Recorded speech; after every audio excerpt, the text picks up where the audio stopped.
Thomas Edison की कहानी। Thomas Edison जब बचपन में पढ़ाई किया करते थे, एक दिन वो स्कूल से घर को पहुँचे और अपनी माँ के पास पहुँचे और एक पत्र दिया जो उनको उनके स्कूल से दी गई थी।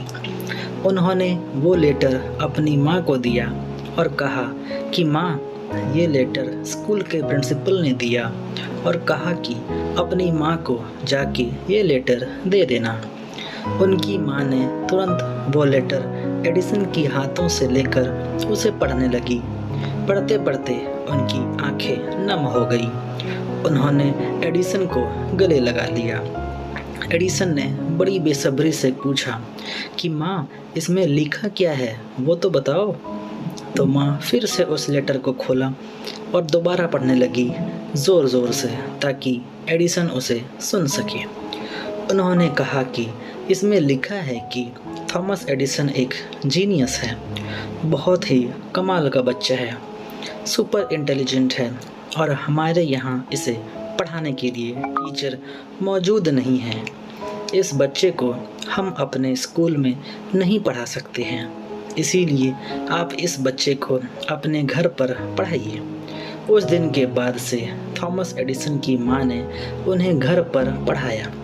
उन्होंने भी मन लगाकर पढ़ाई, पूरी लगन से पढ़ाई की और एक वक्त के बाद थॉमस एडिसन दुनिया के महान आविष्कारक बन गए। थॉमस एडिसन के नाम 1093 पेटेंट हैं। इन्होंने बल्ब का आविष्कार किया, वोट रिकॉर्ड करने का आविष्कार किया, इलेक्ट्रिक कार की बैटरी का आविष्कार किया, मोशन पिक्चर्स का आविष्कार किया।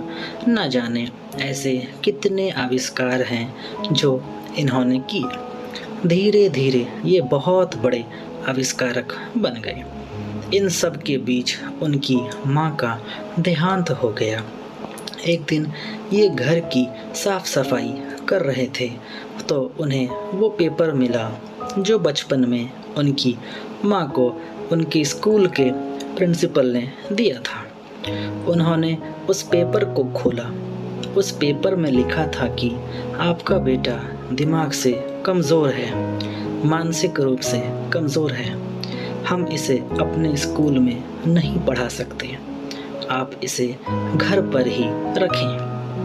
और उस दिन थॉमस एडिसन की आंखों में आंसू आ गए। उन्हें लगा कि उनकी माँ ने कितना बड़ा काम किया है। मेरी इस सफलता के पीछे मेरी माँ का हाथ है। अगर उनकी माँ ने वो पेपर सही सही पढ़ दिया होता तो शायद थॉमस एडिसन इतने बड़े इन्वेंटर नहीं बन पाते, शायद इतने सारे आविष्कार इस दुनिया में नहीं हो पाते। चाहने से क्या नहीं मिलता। हम कई बार कई लोगों को ऐसे शब्द कह देते हैं कि जिससे वो अंदर तक टूट जाते हैं। उन्हें विश्वास दिलाना चाहिए, शब्दों में बहुत बड़ी ताकत होती है। मतलब की बातें करनी चाहिए, अच्छी बातें करनी चाहिए। आशा करता हूँ कि आपको कहानी पसंद आई होगी। इस पे आपके क्या राय हैं, प्लीज़ हमें कमेंट करके बताइए। कहानी पसंद आई हो तो लाइक और सब्सक्राइब करना बिल्कुल भी ना भूलें। चैनल पर नए हो तो चैनल को सब्सक्राइब ज़रूर कीजिए। कहानी सुनने के लिए आपका बहुत बहुत धन्यवाद।